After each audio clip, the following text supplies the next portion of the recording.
सभी शिव भक्तों से मेरा आज का प्रश्न है यह है कि अगर महादेव वट वृक्ष के नीचे अपना स्थान समर्पित करते हैं, अपना स्थान लगाते हैं, तो उस स्थान पर महादेव को किस नाम से पुकारा जाता है? ये आपको अगर याद है तो कमेंट बॉक्स में ज़रूर बताइएगा। अब आपसे बात करते हैं अमावस्या के दिन की, जो कि आपके पितरों के निमित्त होती है। और आप सभी को पता है कि ये जो दोनों ही दिन हैं, ये दोनों ही दिन अमावस्या का दिन पड़ रहा है। पूज्य गुरुजी ने कहा, जो भी व्यक्ति भूलवश कनेर के फूल और 2 लोटे के जल को उपाय कर लेता है, तो जितने भी देवी देवता होते हैं, जितने भी पितृ होते हैं, वो दोनों हाथों से खजाना लुटाते हैं, उनकी समस्त कामनाओं को पूरा करते हैं। गुरुदेव की कथा से सुनकर बहुत अच्छे से आपको बताऊंगा। सबसे पहले पहले वाले उपाय के बारे में बात करते हैं, जो पूज्य गुरुजी ने 2 कनेर के फूल और साथ ही साथ 2 लोटे जल का उपाय बताया है। गुरुदेव ने कहा कि जब आपके जीवन में धन को लेकर के, कर्ज को लेकर के समस्याएं बन रही हो, आप चाहते हो आपके जीवन में कभी भी धन की समस्या ना हो, कभी भी कर्ज ना बढ़े, घर में सदैव संपदा की वृद्धि हो, खुले हाथों से आपको आशीर्वाद लुटे, आपका जो खजाना है वो आपको मिले, जो आपके भाग्य का है, तो अमावस्या के दिन इस उपाय को करना बिल्कुल मत भूलना। गुरुदेव ने जब कथा के दौरान इस उपाय को बताया था, तब उन्होंने इससे प्रचलित जो कथा थी, नल, राजा नल और दमयंती की, उनकी भी कथा बताई थी कि अमावस्या के दिन जब इन्हें शिवलिंग पर समर्पित करने के लिए कुछ नहीं मिल रहा था, तो इन्होंने एक जंगली फूल, यानी कि जो कनेर का फूल होता है, जिसे ये भी नहीं पता था कि ये महादेव को समर्पित होता है या नहीं होता है, उन्होंने जाकर के अपने पूरे सच्चे मन से इसे समर्पित कर दिया था। और उसी के पश्चात वो राजा बने थे, और जो रानी दमयंती थी वो रानी बनी थी। उससे पहले वो कुछ भी नहीं थे। ये शिव तत्व है। गुरुदेव ने कहा, आपको इस तरीके से लेना होगा, इस तरीके का एक पीला कनेर का पुष्प आपको बहुत इजीली मिल जाएगा। केवल एक पीला कनेर का पुष्प लेना है, और इसी के साथ में आपको 2 लोटे जल लेना है। जरूरी नहीं है कि दोनों के दोनों ही लोटे आपके तांबे के हों, आप कोई से भी 2 पात्र ले सकते हैं। दोनों ही पात्रों में आपको जल भरना है अपने घर का, ठीक है। अब विशेष रूप से गुरुदेव ने कहा, जब आप अपने घर का जल लेकर के जाते हो ना, महादेव की शिवलिंग पर समर्पित करते हो, तो इससे आप इनडायरेक्टली उन्हें अपने घर का एड्रेस, अपने घर का पता देते हो। और जितने भी दोष आपके घर के होते हैं, चाहे वास्तु दोष हो, पितृदोष हो, वो सारे दोष समाप्त भी होते हैं। तो आपको 2 लोटी जल और इन्हीं के अंदर थोड़ा थोड़ा सा गंगा जल मिला करके उस कनेर के फूल के साथ घर के आसपास जो भी भोलेनाथ का मंदिर हो वहां लेकर के जाना है। यहाँ पहुंचकर शिवलिंग के पीछे की तरफ आपको आसन लगा करके उत्तर दिशा की तरफ में बैठ जाना है। और सबसे पहले जब आप पूजा पाठ अर्चना कर लेंगे, अपने दोनों ही हाथों में एक एक कलश आपको लेना है, कुछ इस तरीके से। और श्री शिवाय नमस्तुभ्यम मंत्र का स्मरण करते हुए दोनों कलश से एक साथ आपको जल समर्पित करना है। किन महादेव के नाम से करोगे? काशी विश्वनाथ महादेव के नाम से आपको ये जल समर्पित करना होगा। जैसे ही ये संपूर्ण जल समर्पित हो जाए, उसके पश्चात जो आपने कनेर का पुष्प लिया है, उस कनेर के पुष्प को भोलेनाथ की शिवलिंग पर समर्पित करने का तरीका जो सबसे विशेष है। सबसे पहले आपको अपना नाम बोलना है, फिर अपना गोत्र बोलना है, जिस तिथि को कर रहे हो, जिस भी मास की अमावस्या तिथि को कर रहे हो, उस तिथि को बोलकर अपनी कामना कहकर के जब आप उस कनेर के फूल को महादेव की शिवलिंग पर समर्पित करेंगे, तो उसका जो खिला भाग रहेगा वो आपकी तरफ और डंडी वाला भाग आपसे विपरीत दिशा में होना चाहिए।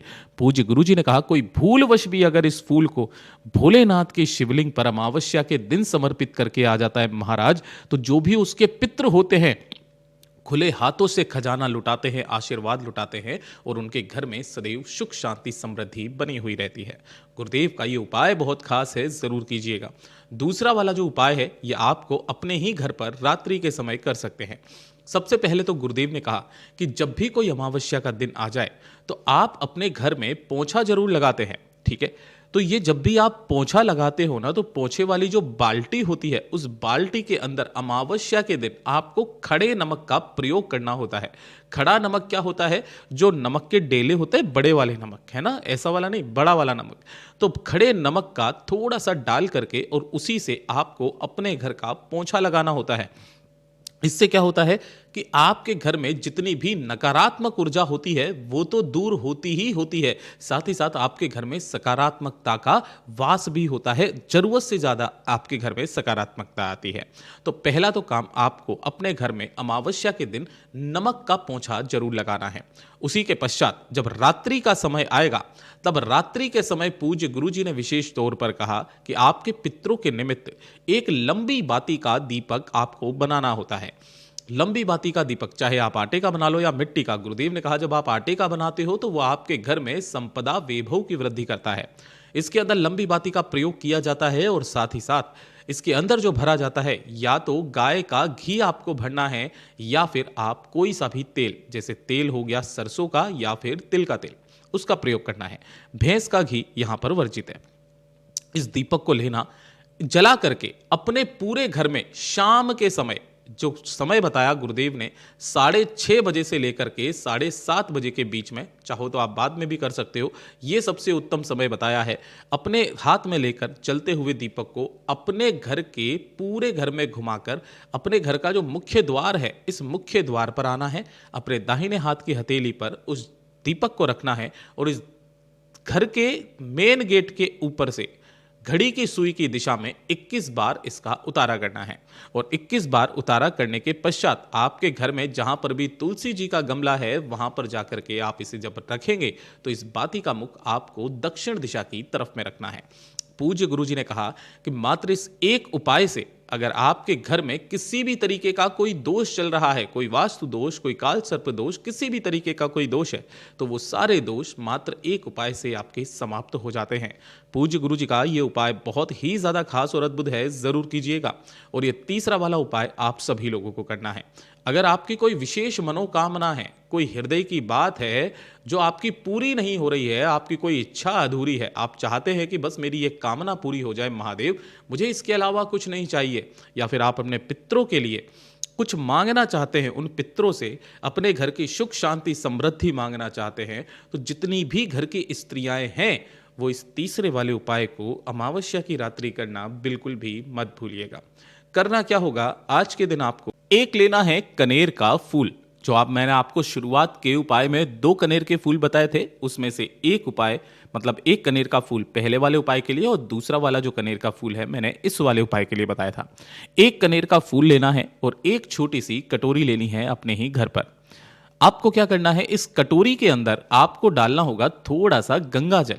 ठीक है, इस तरीके से आपको गंगा जल लेना है और इस कटोरी के अंदर डाल देना है और अपने सभी पितरों का स्मरण करके वंदन करके जो आपने पीला कनेर का फूल लिया है उस पीले कनेर के फूल को इसी वाले कटोरी के अंदर गंगा जल के अंदर ही आपको डाल देना है। डाल देने के पश्चात इस कटोरी को लेकर के आपके घर में जहां पर भी तुलसी जी का गमला लगा हुआ है, तुलसी जी के गमले के पास में जाना है। यहां जाकर के 7 बार क्या करना है, 7 बार अपना नाम और गोत्र बोल करके अपनी कामना कह करके इस कटोरी को तुलसी जी के गमले के पास में जाकर के आपको रख देना है। यह काम कब करोगे, रात्रि के समय अमावस्या के दिन। पूरी रात इसे यहीं पर रखे रहने देना है, आपको ना ही कुछ हाथ लगाना है ना ही कुछ करना है, पूरी रात्रि भर इसे यहीं पर रखे रहने देना है। जब ये अगला दिन आएगा तो अगले दिन आपको इस कटोरी में रखा हुआ जो एक कनेर का पुष्प नहा धोने के पश्चात और गंगा जल जो है पितरों के तुल्य माने जाने वाले 3 वृक्ष, पहला पीपल का, दूसरा वट वृक्ष और तीसरा बेल पत्र का पेड़, तीनों में से किसी भी एक पेड़ के नीचे जाना। सबसे पहले उस कनेर के पुष्प को इसके नीचे आपको यहां पर समर्पित कर देना है और उसके पश्चात उसी कनेर के पुष्प के ऊपर उस गंगा जल को समर्पित करना है, अपने पितरों का स्मरण करके उनका वंदन करके। पूज्य गुरु जी ने कहा कि जब आप अपने पितरों के निमित्त इस उपाय को करते हैं ना तो आपके पितृ तृप्त होते हैं, खुले हाथों से आपको आशीर्वाद लुटाते हैं। आपके घर में महाराज कभी भी धन संपदा वैभव की कमी नहीं आ सकती, आपके घर में कभी कर्ज नहीं बढ़ सकता, आपके घर में किसी तरीके की कोई नकारात्मक ऊर्जा नहीं नहीं होती है। साथ ही साथ जो भी व्यक्ति आपके घर में बहुत मेहनत कर रहे हैं करियर में सफलता पाने के लिए, उनको सफलता निश्चित रूप से मिलती है। पूज्य गुरु जी के ये सभी उपाय बहुत ही ज़्यादा खास और अद्भुत हैं, ज़रूर से कीजिएगा। और वीडियो अगर पसंद आए तो लाइक तो ज़रूर करना है, चैनल को सब्सक्राइब करके हर हर महादेव कमेंट बॉक्स में लिख करके ज़रूर जाइएगा अगर आप महादेव के सच्चे भक्त हैं। मैं आपसे मिलता हूँ अगले वीडियो में, तब तक के लिए ओम नमः शिवाय, हर हर महादेव, जय महाकाल, जय शिव शंकर, श्री शिवाय नमस्तुभ्यम।